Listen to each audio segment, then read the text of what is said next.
Welcome to my channel, Duggar Family News. Jason Duggar and Maddie Grace Jones celebrated their first holiday together. As a married couple this holiday season will mark a series of firsts for the newlyweds who tied the knot in early October. They traveled to Tennessee to celebrate Thanksgiving with her family after she moved to Arkansas with him. Following their wedding, Maddie Grace shared photos of the couple posing in front of the Christmas tree, which is presumably up inside her family's home. Interestingly, she captioned the share that she was thankful to be home for the holidays, which begs the question of whether they will spend Christmas with her family too, with Jason and Maddie not at the big house. Enjoy Anna Duggar and Jill Duggar celebrating with their husbands' family's Thanksgiving may have been scaled back for the Duggar family. Maddie Grace Jones was happy to show off how she spent Thanksgiving with Jason Duggar, revealing that she was thankful for my guy while referencing her husband. They're on their way to being the next Justin Duggar and Claire Spivey, and we suspect before long Maddie Grace may want to move back to Tennessee to be close to her family. Justin and Claire are rarely around at the Duggar events. Except when it is like a wedding, they have appeared at the big house for Christmas, but remain close to her family. In Texas, we suspect Jason Duggar and Maddie Grace Jones will announce a pregnancy in the next few months. Based on the poses in the photos, she may already be expecting there have been more than a few honeymoon Duggar grandbabies, and based on their teachings, it seems that is the goal. However, they haven't said anything, and it would be very early if she is currently expecting. They may choose to keep it quiet for a while, as first pregnancies sometimes end up in miscarriages. Jason's brother Josiah and his wife Lawrence Swanson experienced that while filming. Counting on Jason and Maddie seem to be enjoying married life and spending the holidays together as a married couple. The following article contains references to spiritual abuse and child sexual abuse. Things have changed for the kids of 19 kids and counting since it premiered in 2008. Most of the toddlers and tweens of the Duggar family have matured into young adults with their own families, and even the youngest few are teens on the verge of finding their own paths. But while the Duggars shared much of their life with their viewers, there were some things that the camera didn't show. Among them was the one scandal that brought the original series to a screeching halt. Oldest son Josh Duggar is serving a long prison sentence for receiving and possessing child sexual abuse material, while Josh's arrest and conviction is the most shocking example of the Duggars' wholesome image being soiled. It's far from the only one. Over the years, the family has faced scrutiny for some of their beliefs and practices, and individual members have found themselves in legal hot water. There are certain incidents fans won't soon forget. Still, those viewers have stayed loyal. Despite it all, keeping up with the latest news through social media, perhaps viewers feel nostalgic about the show, or perhaps they've adopted a forgiving attitude. The Bible warns against casting the first stone. After all, here are some of the more problematic situations surrounding the famous mega clan. As a young teen, Jim Bob Duggar attended a Christian seminar run by a charismatic minister named Bill Gothard, founder of an organization called the Institute in Basic Life Principles, IBLP. Jim Bob became a follower of Gothard and his ministry, and raised his family according to the group's values. The darker side of the IBLP was exposed in the 2023 Amazon Door Shiny Happy People Duggar Family Secrets. Former members spoke out against the group, which they called a cult. The IB's patriarchal system establishes men as the authority figures, with women expected to follow their husbands, have a house full of children, and stay in their marriages, even in cases of infidelity or abuse. Homeschooling is the norm, and many IP families use the Advanced Training Institute program developed by Gothard. The Bible-based curriculum has been called an inadequate education Gothard established a long list of forbidden activities, including drinking, dancing, watching secular TV shows, wearing a modest clothing and listening to music with the beats over the years.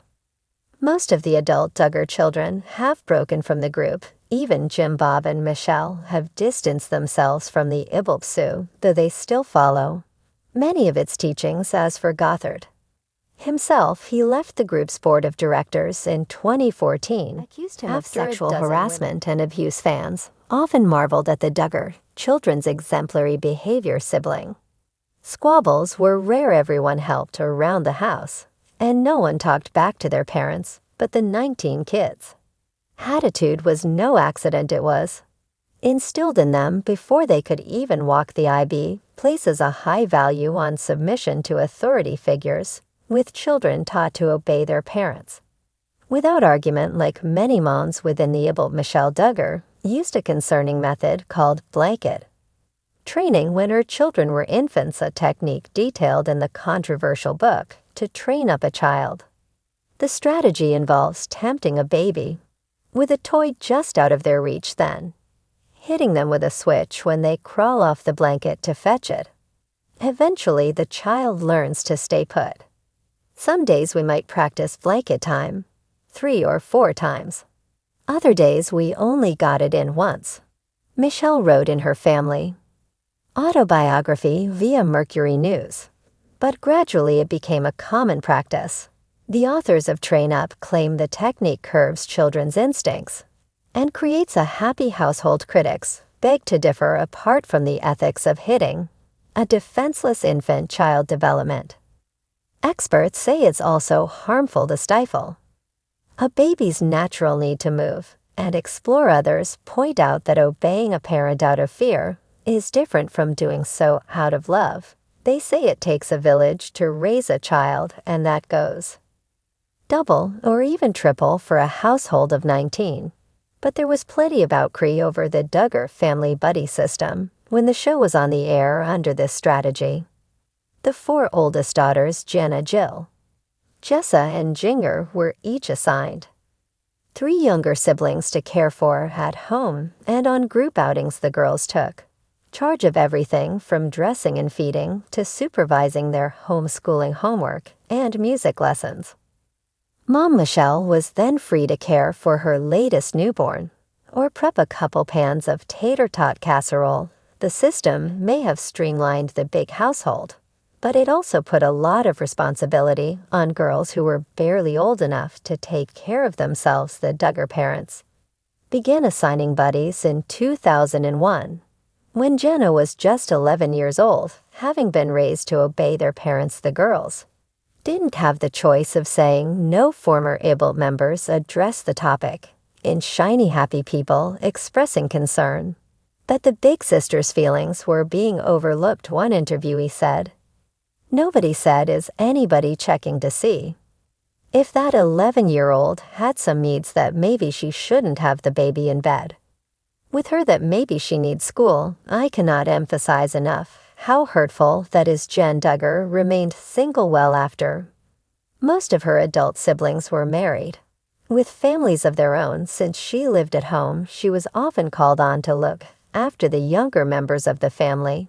including nieces and nephews. Jenna had plenty of experience thanks to her years looking after siblings Jason, Jackson, and Josie. But even the most experienced child care provider can have moments of poor judgment or wandering attention. Such was the case in September of 2021. Jenna was babysitting an undisclosed number of children one day, and one managed to leave the house. Without her knowledge, someone saw the child wandering alone and notified the police. Jan was served with a citation for endangering the welfare of a minor. The story quickly made news, with some reports wrongly stating she had been arrested. Jenna tried to calm things down by issuing a rare statement on her Instagram stories via people explaining she had taken her eye off the child for just a moment. The reality star added that a child welfare agent had visited the house and found no sign of neglect. "In the end, I was just upset at myself. that it had happened at all, but so thankful it all ended safely. And that's truly what mattered most to me, she wrote. The case was settled out of court a few months later, with Jana pleading guilty and paying an $880 fine. The Duggars live by a debt-free philosophy that includes buying at thrift stores, avoiding credit cards, and being self-employed. Many family members either have real estate licenses or do construction work. Their projects don't always pan out, however, as Joanna Duggar Forsyth and her husband, Austin Forsyth, learned. The couple purchased a vacant 11-acre lot in Elkin, Arkansas, in the spring of 2021. The land was zoned for agriculture, but they put in a request with the town planning commission to rezone it for commercial use. The plan was to turn the lot into an RV park and collect fees from users. The neighbors had other ideas. Local residents who attended the plan citing health and safety concerns. One woman told Fox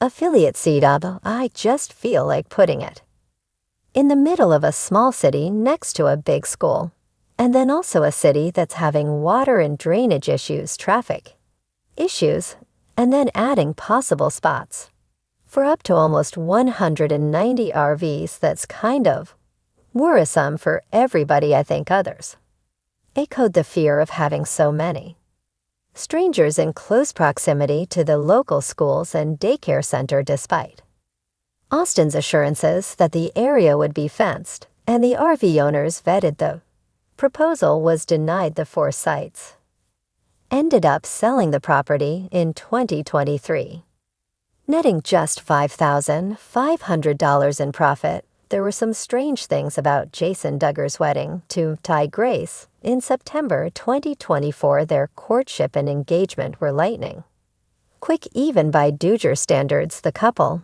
are also facing a headache most newlyweds don't have to deal with. Shortly after their wedding, Jason was named as a defendant in a fraud lawsuit. The plaintiff, Mark Thompson, bought a home from the company Madison Holding, which hired Jason as a contractor to do repair work on the property. Thompson claims Jason left some of the projects unfinished, while others, such as the roof and crown molding, were shoddily done. After nearly a year, Jason allegedly told Thompson to pay for someone else to finish the job. Even more concerning is the lawsuit's claim that Jason misrepresented himself as a licensed contractor when he has no individual license. In October 2024, Jason filed to have himself dismissed from the case on the grounds that Thompson's contract was with Madison Holding, not with him. Personally, he also addressed the fraud charge by explaining that the business he co-owns, Build Master Construction, has an active license. He does call himself a licensed contractor in his bio on the Duggar family website. However, the case is still pending as of this writing. But if Jason remains as a defendant and loses both his career and bank account, could suffer.